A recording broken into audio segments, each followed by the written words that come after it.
Makacho se Ghana be ya enyina political parties so. Because political parties mean you form of political parties. The mindset of yenyina ye dom sa political party. See who boni e beka se we boni. See who papa e beka se we papa. And no boama eye on my Ghana enya manyofo on my Ghana etimi tumpon. We continue to be our own enemies. Yankasa o ane ye boy who say Yankasa ye bo my Ghana. E wi ani akasi yakojina baby saka. Asif se Ghana no ye jina baby no bi onu jina baby and ye criticize Ghana. Yetim. Yeah. Obia wo utie me na no pay. Busa ho say Ghana chefa na abedi ho no. Are you doing accordingly as Ghana? E she say yana. Debi. Onkwa adwuma ntem. O ton yo ma ye fake. O twini yo ma fam.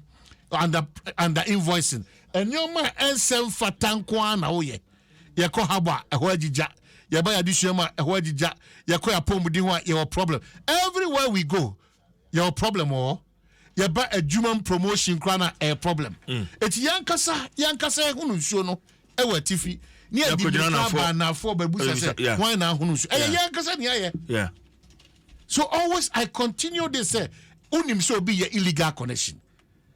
Debia the ECG force you say illegal connection eka onyoma ebo adwuma no forma emo musika 70 koye oso nim oso nka eti no kura me se Ghana for say kopem se yanka se agensa kira de beti wie peyo na ya police for so atimi ahwe yanim han aka che say wey wa fom mra na ya judge for so be sha se de asotwe de ato aman na nyuma hodo so be sha se atwini pa so na ya the Ghanaian that we want to be and the country that we want to see, you know.